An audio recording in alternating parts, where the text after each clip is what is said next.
ವಾರ್ತೆಗಳಿಗೆ ಸ್ವಾಗತ. ಮುಖ್ಯಾಂಶಗಳು. ಕಲ್ಯಾಣ ಕರ್ನಾಟಕ ಅಭಿವೃದ್ಧಿ ಮಂಡಳಿಯಿಂದ ಶಿಕ್ಷಣ ಆರೋಗ್ಯಕ್ಕೆ ವಿಶೇಷ ಒತ್ತು. ರಾಯಚೂರಿನಲ್ಲಿ ಆರೋಗ್ಯ ಆಯುಕ್ತ ಕಚೇರಿ ಸ್ಥಾಪನೆಗೆ ಕ್ರಮ. ಅಜಯ್ ಸಿಂಗ್. ಶಿಕ್ಷಣ ಭಾಗಿದಾರರ ಸಮಾವೇಶ. ಕಲ್ಯಾಣ ಕರ್ನಾಟಕ ಅಭಿವೃದ್ಧಿಗೆ ಪ್ರತಿಯೊಬ್ಬರೂ ಕೈಜೋಡಿಸಬೇಕು. ಅಜಯ್ ಸಿಂಗ್. ಮಹಾನಗರ ಪಾಲಿಕೆಯಲ್ಲಿ ಸದಸ್ಯರೊಂದಿಗೆ ಸಭೆ. ತೆರಿಗೆ ವಸೂಲಿ ತಂಡ ರಚನೆ, ಸೌಕರ್ಯ ಒದಗಿಸಲು ನಿರ್ಧಾರ. ಸಂತ ಸೇವಾಲಾಲ್ ಜಯಂತಿ ಭಾವಚಿತ್ರ ಅದ್ದೂರಿಯ ಮೆರವಣಿಗೆ. ಮಲಿಯಾಬಾದ್ ಅರಣ್ಯದಲ್ಲಿ ಚಿರತೆ, ಅರಣ್ಯ ಇಲಾಖೆಯಿಂದ ಡ್ರೋನ್ ಬಳಕೆ, ಸಿಸಿಟಿವಿ ಅಳವಡಿಕೆ. ಮಹಿಳೆಯರ ಮೇಲಿನ ಅತ್ಯಾಚಾರ, ಆರೋಪಿಗಳಿಗೆ ಕಠಿಣ ಶಿಕ್ಷೆಗೆ ಆಗ್ರಹಿಸಿ ಮನವಿ. ಯುವ ಕಾಂಗ್ರೆಸ್ ಮುಖಂಡ ರವಿ ಬೋಸರಾಜು ಇವರ ಹುಟ್ಟುಹಬ್ಬದ ಅಂಗವಾಗಿ ಕರ್ನಾಟಕ ವಿದ್ಯಾರ್ಥಿ ಕ್ಷೇಮಾಭಿವೃದ್ಧಿ ಸಂಘದಿಂದ ರಿಮ್ಸ್ ರೋಗಿಗಳಿಗೆ ಅನ್ನ ಸಂತರ್ಪಣೆ ನಡೆಸಿ ಶುಭ ಕೋರಲಾಯಿತು. ಈಗ ವಾರ್ತೆಗಳ ವಿವರ. ಕಲ್ಯಾಣ ಕರ್ನಾಟಕ ಭಾಗದ ಅಭಿವೃದ್ಧಿಗಾಗಿ ಪ್ರತಿ ವರ್ಷವೂ ಸರ್ಕಾರದಿಂದ 5,000 ಕೋಟಿ ರೂಪಾಯಿ ಅನುದಾನ ಬಿಡುಗಡೆಯಾಗುತ್ತಿದ್ದು, ಇದೊಂದು ಐತಿಹಾಸಿಕ ಘೋಷಣೆಯಾಗಿದೆ. ಮುಂದಿನ ದಿನಗಳಲ್ಲಿ ರಾಯಚೂರು ಜಿಲ್ಲೆಯಲ್ಲಿ ಆರೋಗ್ಯ ಆಯುಕ್ತಾಲಯ ಕಚೇರಿ ಸ್ಥಾಪಿಸುವ ಉದ್ದೇಶವಿದೆ ಎಂದು ಕಲ್ಯಾಣ ಕರ್ನಾಟಕ ಅಭಿವೃದ್ಧಿ ಮಂಡಳಿ ಅಧ್ಯಕ್ಷ ಅಜಯ್ ಸಿಂಗ್ ಹೇಳಿದರು. ಅವರಿಂದು ನಗರದ ಕೃಷಿ ವಿಜ್ಞಾನಗಳ ವಿಶ್ವವಿದ್ಯಾಲಯದ ಅತಿಥಿ ಗೃಹದಲ್ಲಿ ಭೇಟಿಯಾದ ಮಾಧ್ಯಮದವರೊಂದಿಗೆ ಮಾತನಾಡಿ, ಕಲ್ಯಾಣ ಕರ್ನಾಟಕ ಭಾಗಕ್ಕೆ ಮೀಸಲಿಡಲಾದ ಅನುದಾನ ಬಳಕೆಯಾಗುವುದಿಲ್ಲ ಎಂಬ ಆಪಾದನೆ ಇತ್ತು. ಆದರೆ ರಾಜ್ಯದಲ್ಲಿ ಕಾಂಗ್ರೆಸ್ ಸರ್ಕಾರ ಜಾರಿಗೆ ಬಂದ ನಂತರ ಮೊದಲ ಬಾರಿಗೆ 2,009 ಕೋಟಿ ಅನುದಾನವನ್ನು ಕಲ್ಯಾಣ ಕರ್ನಾಟಕ ಭಾಗದ ಅಭಿವೃದ್ಧಿಗಾಗಿ ಖರ್ಚು ಮಾಡಲಾಗಿದೆ. ಪ್ರಸ್ತುತ ವರ್ಷದಲ್ಲಿ 3,000 ಕೋಟಿ ರೂಪಾಯಿ ಅನುದಾನ ಕೆಕೆಆರ್ಡಿಬಿ ಅನುದಾನ ಖರ್ಚಾಗಲಿದೆ ಎಂದು ಹೇಳಿದರು. 2023-24 ಹಾಗೂ 24-25ನೇ ವರ್ಷವನ್ನು ಶೈಕ್ಷಣಿಕ ವರ್ಷವೆಂದು ಘೋಷಣೆ ಮಾಡಲಾಗಿದ್ದು, ಕೆಕೆಆರ್ಡಿಬಿ ಅನುದಾನದಲ್ಲಿ 25% ಹಣವನ್ನು ಈ ಭಾಗದ ಶಿಕ್ಷಣಕ್ಕಾಗಿ ಮೀಸಲಿರಿಸಲಾಗಿದೆ. ಕಲ್ಯಾಣ ಕರ್ನಾಟಕ ಭಾಗದಲ್ಲಿ ಅಕ್ಷರ ಆವಿಷ್ಕಾರ ಯೋಜನೆಯಡಿ 200 ಹೊಸ ಶಾಲೆಗಳನ್ನು ಕಟ್ಟಿಸಲಾಗುತ್ತಿದೆ. ಶಿಕ್ಷಣ ಇಲಾಖೆಯಿಂದ 100 ಹಾಗೂ ಕೆಕೆಆರ್ಡಿಬಿಯಿಂದ 100 ಶಾಲೆಗಳನ್ನು ಪ್ರತಿ 2 ಗ್ರಾಮ ಪಂಚಾಯಿತಿ ನಡುವೆ ಒಂದು ಶಾಲೆಯನ್ನು ಸ್ಥಾಪನೆ ಮಾಡುವ ಉದ್ದೇಶವನ್ನು ಹೊಂದಲಾಗಿದೆ ಎಂದು ಹೇಳಿದರು. ಆರೋಗ್ಯ ಆವಿಷ್ಕಾರ ಯೋಜನೆಯಡಿ ಮುಂದಿನ 2 ವರ್ಷದಲ್ಲಿ ಕಲ್ಯಾಣ ಕರ್ನಾಟಕ ಭಾಗದಲ್ಲಿ ಆರೋಗ್ಯ ಕ್ಷೇತ್ರವನ್ನು ಅಭಿವೃದ್ಧಿಪಡಿಸಲು 857 ಕೋಟಿ ರೂಪಾಯಿ ಮೀಸಲಿಡಲಾಗಿದೆ. ಈಗಾಗಲೇ 440 ಕೋಟಿ ವೆಚ್ಚದಲ್ಲಿ ಸಮುದಾಯ ಆರೋಗ್ಯ ಕೇಂದ್ರಗಳು, ಪ್ರಾಥಮಿಕ ಆರೋಗ್ಯ ಕೇಂದ್ರಗಳು ಸೇರಿದಂತೆ ಆರೋಗ್ಯ ಸೌಲಭ್ಯಗಳು, ಆಂಬ್ಯುಲೆನ್ಸ್ ಸೇವೆಗಳನ್ನು ನೀಡುವ ಉದ್ದೇಶವಿದೆ ಎಂದು ಹೇಳಿದರು. ಇದಲ್ಲದೆ ಹಿಂದುಳಿದ ವರ್ಗಗಳ ಕಲ್ಯಾಣ ಇಲಾಖೆ, ಅಲ್ಪಸಂಖ್ಯಾತರ ಕಲ್ಯಾಣ ಇಲಾಖೆ, ಇತರೆ ಸಮುದಾಯಗಳ ಕಲ್ಯಾಣ ಇಲಾಖೆಗಳ ಸಹಯೋಗದಲ್ಲಿ ವಸತಿ ನಿಲಯಗಳನ್ನು ಸ್ಥಾಪಿಸಲಾಗುತ್ತಿದೆ. 8.60 ಕೋಟಿ ರೂಪಾಯಿ ವೆಚ್ಚದಲ್ಲಿ 18 ಹೊಸ ತಾಲೂಕುಗಳು ಸೇರಿ ಎಲ್ಲಾ ತಾಲೂಕು ಕೇಂದ್ರಗಳಲ್ಲಿ ಮಿನಿ ವಿಧಾನಸೌಧ ನಿರ್ಮಾಣ ಮಾಡಲಾಗುತ್ತಿದೆ ಎಂದು ಹೇಳಿದರು. ಬಜೆಟ್ ಅಲ್ಲಿ ಘೋಷಣೆ ಆಗಿರುವಂತಹ ಮಹತ್ವಾಕಾಂಕ್ಷಿ ಯೋಜನೆಗಳು, ಅದು ಒಂದು ಅಲ್ಪಸಂಖ್ಯಾತರ ಅಭಿವೃದ್ಧಿಗಾಗಿ ಸುಮಾರು 48 ಮೊರಾರ್ಜಿ ದೇಸಾಯಿ ರೆಸಿಡೆನ್ಷಿಯಲ್ ಶಾಲೆಗಳು, ಮೌಲಾನಾ ಆಜಾದ್ ಮಾಡೆಲ್ಸ್ ಸ್ಕೂಲ್ಗಳು, ಹಾಸ್ಟೆಲ್ಸ್ಗಳು 358 ಕೋಟಿ ವೆಚ್ಚದಲ್ಲಿ, ಅದು ಈ ಒಂದು ಅಲ್ಪಸಂಖ್ಯಾತರ ಕಲ್ಯಾಣ ವಿಭಾಗದಿಂದ ಅರ್ಧ ಅನುದಾನ, ನಮ್ಮ ಕಲ್ಯಾಣ ಕರ್ನಾಟಕ ಅಭಿವೃದ್ಧಿ ಮಂಡಳಿ ವತಿಯಿಂದ ಅರ್ಧ ಅನುದಾನ 2 ವರ್ಷದಲ್ಲಿ. ಅಂದ್ರೆ ಎಲ್ಲ ಟೋಟಲಿ ಎಲ್ಲ ಅಲ್ಪಸಂಖ್ಯಾತರಿಗೋಸ್ಕರ 358 ಕೋಟಿ. ಈಗಾಗಲೇ ಟೆಂಡರ್ ಪ್ರಕ್ರಿಯೆ ಅರ್ಧ ಮುಗಿದಿದೆ, ಇನ್ನ ಅರ್ಧ ನಡೀತಾ ಇದೆ. 2 ವರ್ಷದಲ್ಲಿ ಇದು ಒಂದು ಬಹಳ ಸನ್ಮಾನ್ಯ ಮುಖ್ಯಮಂತ್ರಿ ಅವರ ಒಂದು ಬಹಳ ದೊಡ್ಡ ಕೊಡುಗೆ ಈ ಒಂದು ಭಾಗಕ್ಕೆ. ಅದರ ಜೊತೆಯಾಗಿ ಹಿಂದುಳಿದ ವರ್ಗದ ಅಭಿವೃದ್ಧಿಯಲ್ಲಿ ಹಾಸ್ಟೆಲ್ಸ್ಗಳು ಸುಮಾರು 34 ಹಾಸ್ಟೆಲ್ಸ್ಗಳು ಎಲ್ಲ ಕಡೆ 156 ಕೋಟಿ ವೆಚ್ಚದಲ್ಲಿ ಅರ್ಧ ಇದು ಹಿಂದುಳಿದ ವರ್ಗದ ಒಂದು ಇಲಾಖೆ ವತಿಯಿಂದ ಹಾಗೂ ಕಲ್ಯಾಣ ಕರ್ನಾಟಕ ಅಭಿವೃದ್ಧಿ ಮಂಡಳಿ ವತಿಯಿಂದ ಅರ್ಧ ಅನುದಾನ. ಈಗಾಗಲೇ ಟೆಂಡರ್ ಪ್ರಕ್ರಿಯೆ ಕೂಡ ನಡೆದಿದೆ. ಮತ್ತೆ ಶೋಷಿತ ಜನಾಂಗ, ಶೋಷಿತ ವರ್ಗದವರ ಒಂದು ಅಭಿವೃದ್ಧಿಗಾಗಿ ಸುಮಾರು 286 ಕೋಟಿ ವೆಚ್ಚದಲ್ಲಿ, ಅದನ್ನು ಕೂಡ ಅರ್ಧ ಭಾಗದಲ್ಲಿ ಬೇರೆ ಬೇರೆ ಕಡೆ ಮಾಡ್ತೀವಿ. ಈ ಒಂದು ಸಮಗ್ರ ಅಭಿವೃದ್ಧಿ, ಇದು ಒಂದೆರಡು ಕಡೆ ಅಂತಲ್ಲ, ಇದು ಒಂದು ಸಮಗ್ರ ಅಭಿವೃದ್ಧಿ ಕಲ್ಯಾಣ ಕರ್ನಾಟಕದಲ್ಲಿ ಮುಂದೆ ಬರ್ತಕ್ಕಂಥ ದಿನಗಳಲ್ಲಿ ನಮ್ಮ ಸರ್ಕಾರ ಬಂದ ನಂತರ ಸನ್ಮಾನ್ಯ ಸಿದ್ದರಾಮಯ್ಯ ಅವರ ಒಂದು ನೇತೃತ್ವದಲ್ಲಿ ನಡೆದಿರುವಂತಹ ಈ ಒಂದು ಸರ್ಕಾರದಲ್ಲಿ ಒಂದು ಅಭಿವೃದ್ಧಿ ಕಾಣಲಿದೆ. ಮತ್ತು 2017ರಲ್ಲಿ ನಮ್ಮ ಸರ್ಕಾರ ಇದ್ದಾಗ ನಾವು ಹೊಸ ತಾಲೂಕನ್ನು ಘೋಷಣೆ ಮಾಡಿದ್ವಿ. ಸುಮಾರು 7 ವರ್ಷ ಆಯಿತು. ಹೊಸ ತಾಲೂಕುಗಳಲ್ಲಿ ಕೂಡ ವಿಧಾನಸಭೆ ಮಿನಿ ವಿಧಾನಸಭೆಯ ಒಂದು ಕಟ್ಟಡನೇ ಇರಲಿಲ್ಲ. ಅದರಲ್ಲಿ ವಿಶೇಷವಾಗಿ ನಮ್ಮ ಭಾಗದಲ್ಲಿ 18 ಹೊಸ ತಾಲೂಕುಗಳು ಘೋಷಣೆ ಆದವು. ಹಿಂದೆ ಇರತಕ್ಕಂಥ 32 ತಾಲೂಕುಗಳು ಪ್ಲಸ್ 18 ಅಂದರೆ 50 ತಾಲೂಕುಗಳು ನಮ್ಮ ಭಾಗದಲ್ಲಿದೆ. ನಮ್ಮ ಭಾಗದಲ್ಲಿರ್ತಕ್ಕಂಥ ತಾಲೂಕುಗಳಿಗೆ ಮಿನಿ ವಿಧಾನಸೌಧ ಅದನ್ನು ಕೂಡ ನಮ್ಮ ಕಂದಾಯ ಸಚಿವರು ಮತ್ತು ಕಲ್ಯಾಣ ಕರ್ನಾಟಕ ಅಭಿವೃದ್ಧಿ ಮಂಡಳಿ ವತಿಯಿಂದ ಸುಮಾರು 8,60,00,000 ವೆಚ್ಚದಲ್ಲಿ ಆ ಒಂದು ಟೆಂಡರ್ ಪ್ರಕ್ರಿಯೆ ಕೂಡ ನಡೆದಿದೆ. 4,30,00,000 ಕಂದಾಯ ಇಲಾಖೆ ವತಿಯಿಂದ, 4,30,00,000 ನಮ್ಮ KKRDB ವತಿಯಿಂದ ಎಲ್ಲ ಕಡೆ ಮಿನಿ ವಿಧಾನಸೌಧಗಳು ಮುಂದೆ ಬರ್ತಕ್ಕಂಥ 1.5 ವರ್ಷದಲ್ಲಿ ಕಾಣುತ್ತದೆ. ಇದರಿಂದ ಏನಾಗ್ತದೆ ಅಂದರೆ ಆಡಳಿತದಲ್ಲಿ ಸುಧಾರಣೆ ಆಗ್ತದೆ. ಹೊಸ ಹೊಸ ತಾಲೂಕಿನಲ್ಲಿ ಬೇರೆ ಬೇರೆ ಆಫೀಸಸ್ ನಾವೇನು ಹೇಳ್ತೀವಿ ಅಲ್ಲಿ ಇರ್ತಕ್ಕಂಥ ಒಂದು ಜಾಗನೂ ಕೂಡ ಇರ್ತದೆ. ಇದ್ರ ಜೊತೆಯಾಗಿ ಹಲವಾರು ಯೋಜನೆಗಳು ಈ ಒಂದು ಭಾಗಕ್ಕೆ ಅನುಕೂಲ ಆಗಬೇಕಂತ ಒಂದು ಟೆಕ್ಸ್ಟೈಲ್ ಪಾರ್ಕ್ ಆಗಿರಬಹುದು, ಸ್ಕಿಲ್ ಡೆವಲಪ್ಮೆಂಟ್ ಸೆಂಟರ್ಸು, ಅದಕ್ಕೂ ಕೂಡ ಸುಮಾರು 60 ಕೋಟಿ ವೆಚ್ಚದಲ್ಲಿ ಇವತ್ತಿನ ದಿವಸ ನಮ್ಮ ಕಲ್ಯಾಣ ಕರ್ನಾಟಕ ನಾವು ನಮ್ಮ ಭಾಗದಲ್ಲಿ ಮಾಡ್ತಾ ಇದ್ದೀವಿ. ಮತ್ತು ಎಲ್ಲ ಸಮಗ್ರ ಅಭಿವೃದ್ಧಿ ಆಗಬೇಕು ಅಂತ ಎಲ್ಲ ಶಾಸಕರಲ್ಲೂ ಕೂಡ ಸುಮಾರು ನಾವು ಅನುದಾನ ಕೂಡ ಹೆಚ್ಚಿನ ಒಂದು ರೀತಿಯಿಂದ ಕೊಡ್ತಾ ಇದ್ದೀವಿ. ನಮ್ಮ ಸರ್ಕಾರ ಬಂದಿರುವಂಥ ನಮ್ಮ ಸರ್ಕಾರ ಈ ಒಂದು ಭಾಗದ ಅಭಿವೃದ್ಧಿಗಾಗಿ ನಾವು ಬದ್ಧರಾಗಿದ್ದೀವಿ ಅಂತ ಒಂದು ಸಂದೇಶ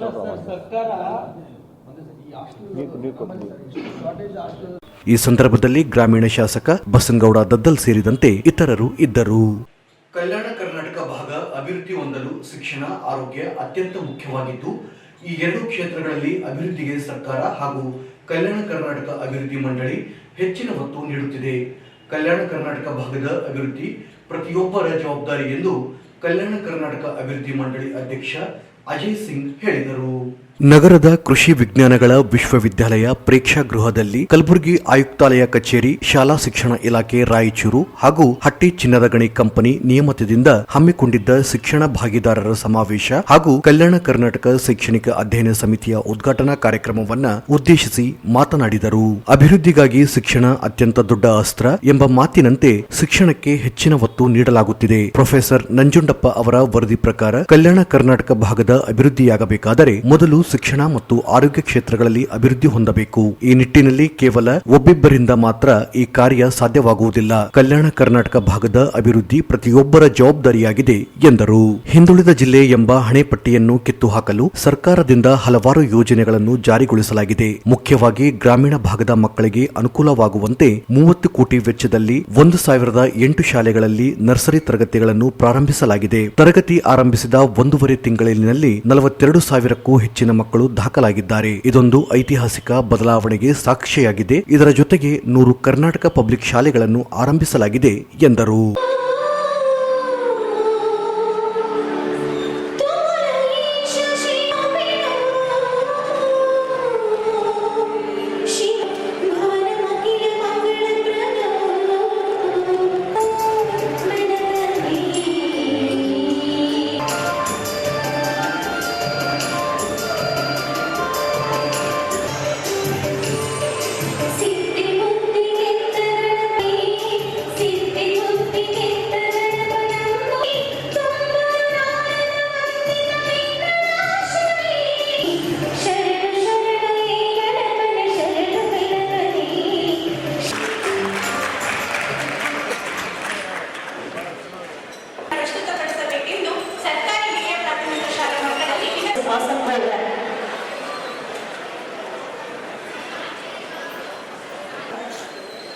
ಒಂದು ಮಹತ್ವದ ಘಟ್ಟದ ಕಾರ್ಯಕ್ರಮದ ಉದ್ಘಾಟನೆಯನ್ನು ಮಾಡಿಕೊಂಡಿರುವಂತಹ ತಾತ್ವಿಕವಾಗಿ ಸ್ವಾಗತವನ್ನು ಬಯಸ್ತಾ ಇದ್ದೇವೆ. ಅಧ್ಯಕ್ಷರು ಹಾಗೂ ಗ್ರಾಮೀಣ ರಾಯಚೂರು ಕ್ಷೇತ್ರದ ಸನ್ಮಾನ್ಯ ಆತ್ಮೀಯವಾಗಿ ಈ ಕಾರ್ಯಕ್ರಮಕ್ಕೆ ಸ್ವಾಗತವನ್ನು ಬಯಸ್ತೇವೆ. ಜಿಲ್ಲಾಧಿಕಾರಿಗಳಾದಂತಹ ಶ್ರೀ ನಿತೀಶ್ ಕೆ ಬಾಸೆ ಅವರನ್ನ ಆತ್ಮೀಯವಾಗಿ ಮಾಗಿದ ಒಂದು ಜ್ಞಾನದ ಖಣಿ ನಮ್ಮ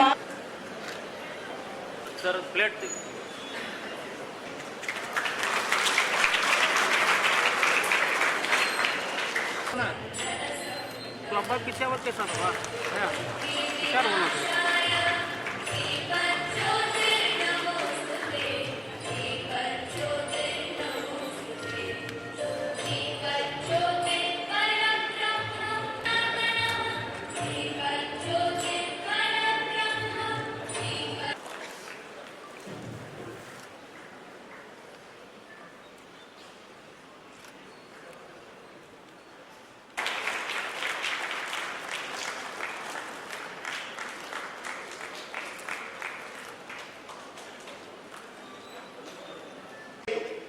ಶೈಕ್ಷಣಿಕ ವರ್ಷ ಅಂತ ನಾವು ಘೋಷಣೆ ಮಾಡಿದ್ವಿ.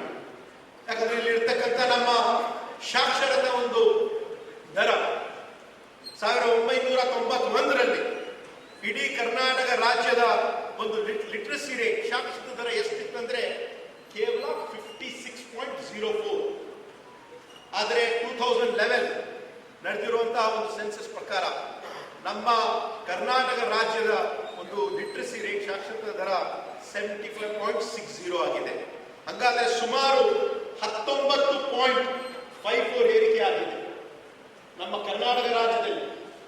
ಆದರೆ ದುರದೃಷ್ಟ ಏನಿದೆ ಅಂದ್ರೆ ನಮ್ಮ ಕಲ್ಯಾಣ ಕರ್ನಾಟಕದ್ದು ಸಾಕ್ಷರತಾ ದರ 75.60 ಕರ್ನಾಟಕ ರಾಜ್ಯದಲ್ಲಿದೆ ಅಂದ್ರೆ 65.45 ನಮ್ಮ ಕಲ್ಯಾಣ ಕರ್ನಾಟಕ ಆಗಿದೆ. ಆಲ್ಮೋಸ್ಟ್ 10% ನಾವು ಕಡಿಮೆ ಇದ್ದೀವಿ. ಇದಕ್ಕೆ ಏನಾದ್ರೂ ಒಂದು ನಾವು ಮಾಡಬೇಕಲ್ಲ. ಇದು ಕೇವಲ ಒಬ್ಬರ ಕೈಯಿಂದ ಇದು ಸಾಧ್ಯ ಇಲ್ಲ. ಕೇವಲ ನಾವು ಜನಪ್ರತಿನಿಧಿಗಳಾಗಿರ್ಬಹುದು, ಚೇರ್ಮನ್ ಆಗಿರ್ಬಹುದು, ಮಂತ್ರಿಗಳಾಗಿರ್ಬಹುದು, ಶಾಸಕರುಗಳಾಗಿರ್ಬಹುದು, ಆಯುಕ್ತರುಗಳಾಗಿರ್ಬಹುದು, ಇದು ಒಬ್ಬರಿಬ್ಬರ ಕೈಯಿಂದ ಇದು ಮಾಡಕ್ಕೆ ಸಾಧ್ಯ ಇಲ್ಲ. ಯಾವಾಗ ನಾವು ಎಲ್ಲರೂ ಸೇರಿ ಇದು ನಮ್ಮ ಜವಾಬ್ದಾರಿ ಇದೆ. ನಮ್ಮ ಭಾಗದ ಒಂದು ಅಭಿವೃದ್ಧಿ ಆಗಬೇಕು, ಹೆಸರಾಗಬೇಕು. ಹಿಂದುಳಿದ ಅಂತ ಈ ಒಂದು ಹಣಪಟ್ಟು ನಮ್ಮ ತಲೆ ಮೇಲೆ ಏನಿದೆ ಅದು ತೆಗಿಬೇಕು ಅಂದ್ರೆ ನಾವು ಎಲ್ಲರೂ ಸೇರಿ ಕೆಲಸ ಮಾಡಿದ್ರೆ ಮಾತ್ರ ಇದು ಸಾಧ್ಯ ಆಗ್ತದೆ. ಇದೇ ವೇಳೆ ಗ್ರಾಮೀಣ ಶಾಸಕ ಬಸನಗೌಡ ದದ್ದಲ್ ಮಾತನಾಡಿ, ಶಿಕ್ಷಣದ ಗುಣಮಟ್ಟವನ್ನು ಸುಧಾರಿಸಲು ಶೈಕ್ಷಣಿಕ ಅಧ್ಯಯನ ಸಮಿತಿಯನ್ನು ರಚಿಸುವುದು ಅತ್ಯಂತ ಸಂತಸದ ವಿಚಾರವಾಗಿದೆ. ಆದರೆ ಅಧ್ಯಯನ ಸಮಿತಿಗಳು ಕೇವಲ ಇಲಾಖೆಯ ದಾಖಲೆಗಳನ್ನು ಪರಿಗಣಿಸಿ ವರದಿ ನೀಡುವುದಲ್ಲ, ಸ್ಥಳಕ್ಕೆ ನಿರೀಕ್ಷಿತ ಭೇಟಿ ಮಾಡಿ ಶಾಲೆಯಲ್ಲಿರುವ ವಾಸ್ತವ ಅಂಶಗಳನ್ನು ಪರಿಗಣಿಸಬೇಕು. ಆಗ ಮಾತ್ರ ಶಾಲೆಗಳಲ್ಲಿರುವ ಸಮಸ್ಯೆಗಳು ತಜ್ಞರಿಗೆ ತಿಳಿಯುತ್ತವೆ ಎಂದು ಹೇಳಿದರು. ಕೇವಲ ಜಿಲ್ಲಾ ಕೇಂದ್ರದಲ್ಲಿ ಅಧ್ಯಯನ ನಡೆಸದೆ ಗ್ರಾಮೀಣ ಭಾಗದಲ್ಲಿ ಶೈಕ್ಷಣಿಕ ಅಧ್ಯಯನ ಸಮಿತಿಯ ಸದಸ್ಯರು ತೆರಳಿ ಗ್ರಾಮೀಣ ಭಾಗದಲ್ಲಿರುವ ಶಾಲೆಗಳ ಪರಿಸ್ಥಿತಿ ಹಾಗೂ ವಿದ್ಯಾರ್ಥಿಗಳಿಗಾಗುವ ಸಮಸ್ಯೆಗಳು ಸೇರಿದಂತೆ ಇತರೆ ಸಮಸ್ಯೆಗಳ ಬಗ್ಗೆ ಗಮನ ಹರಿಸಬೇಕು ಎಂದರು. ಕಲ್ಯಾಣ ಕರ್ನಾಟಕ ಶೈಕ್ಷಣಿಕ ಅಧ್ಯಯನ ಸಮಿತಿ ಜೊತೆಗೆ ಜಿಲ್ಲೆಗೊಂದು ಅಧ್ಯಯನ ಸಮಿತಿ ಮಾಡಿದ್ದಲ್ಲಿ ಅನುಕೂಲವಾಗುತ್ತದೆ. ಜಿಲ್ಲಾ ಸಮಿತಿಗಳ ವರದಿಗಳ ಆಧಾರದ ಮೇಲೆ ಕಲ್ಯಾಣ ಕರ್ನಾಟಕ ಸಮಗ್ರ ಶಿಕ್ಷಣದ ಸಮಸ್ಯೆ ಸವಾಲುಗಳ ಬಗ್ಗೆ ತಿಳಿದುಕೊಳ್ಳಬಹುದಾಗಿದೆ ಎಂದು ತಿಳಿಸಿದರು.